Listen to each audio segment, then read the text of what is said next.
Eks igal ühel meist võis muidugi meelde jääda ja meid võisid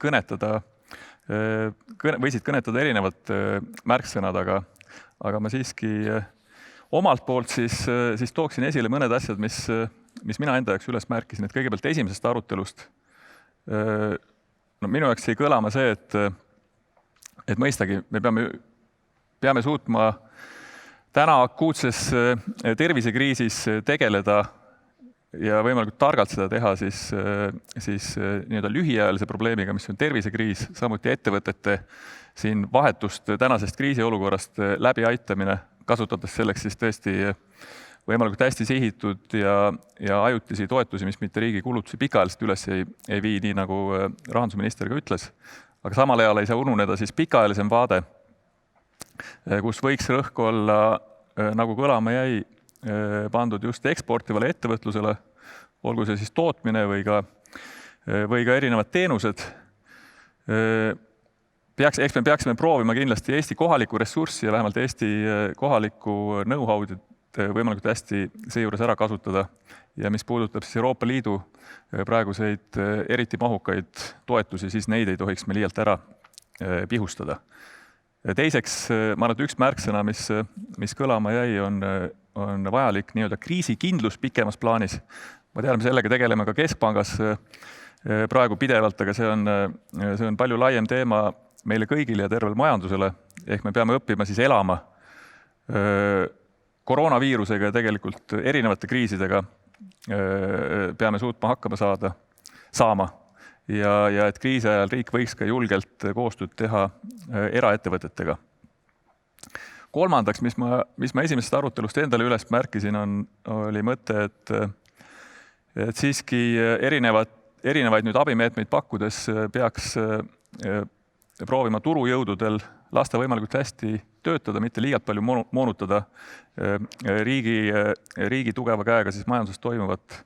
Peaks proovima toetada just eelkõige pikaajaliselt elujõulisi ettevõtteid ja nüüd küll püüdes mitte turgu moonutada, siis nagu ka kõlama jäi, et see võib muidugi raske kohati olla, eriti näiteks siin roheteemadest ja selles sektoris ulatuslikest investeeringutest rääkides, aga näiteks energeetika poole pealt, et tõesti on siis tähtis suuta tagada ka energia julgeolek tulevikus, panustades siis roheenergeetikale.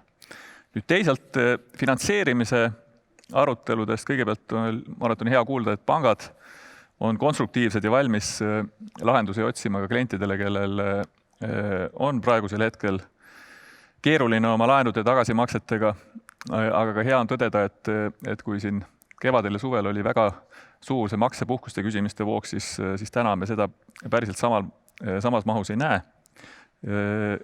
Hea on nentida, et KredExi tagatised on siis ettevõtetele abiks, aga selge on ka see, et kapitali kättesaadavus sektoriti on väga erinev.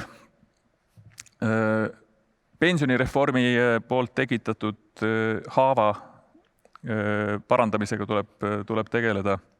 Kõlama jäi ka teadus-arendustegevuseks vajalik era- ja riigisektori koostöös investeeringutele panustamine. Ja just küsimus ka sellest, et kuidas me siis saame tagada, et ka väike- ja mikroettevõtetel, ja eriti veel väljaspool pealinna, oleks piisav ligipääs finantseerimisele. Võib-olla üldisem küsimus on, et kuidas me saame siis innustada ja julgustada ettevõtjaid ka riskantsematesse projektidesse investeerima ja tõesti teisalt siis ka finantseerijaid selliseid projekte rahastama. Ilmselt on selleks vajalik ka see, et oleks rahastamise allikad võimalikult mitmekesised Eestis. Selle nimel tasub pingutada ja toetades ka just kasvuettevõtteid. Siin tekib küsimus, mida lühidalt sai arutatud, et kas ka Eesti maksuseadusi on vaja võib-olla perspektiivis kohandada, et kiirelt kasvavad ettevõtted Eestist ei lahkuks. Ja igal juhul peame pingutama selle nimel, et kui meil Eestis täna on kapitalitöötaja kohta tunduvalt vähem kui jõukamates Euroopa riikides, et siis seda vahet tagasi teha. Aga nüüd kõike kokku võttes ühe mõttega, et siis tõesti peame mõistagi võimalikult targalt proovima siit välja tulla sellest lühiajalisest majanduskriisist, aga samal ajal julgema ka mõelda suurelt ja nii-öelda laduda vundamenti Eesti pikaajalisele edule.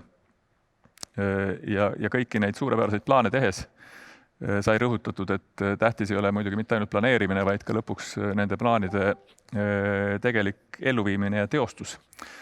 Ma loodan, et siit ka poliitikakujundajatele oli huvitavaid mõtteid, mida kõrva taha panna. Ma pean ütlema, et minul oli väga huvitav arutelu. Tahan tänada kõiki arutelus osalejaid, kõiki, kes te jälgisite kuni lõpuni meie tänast seminari ja ega siis nüüd muud, kui asume neid suurepäraseid plaane ja mõtteid ellu viima. Aitäh teile ja head päeva!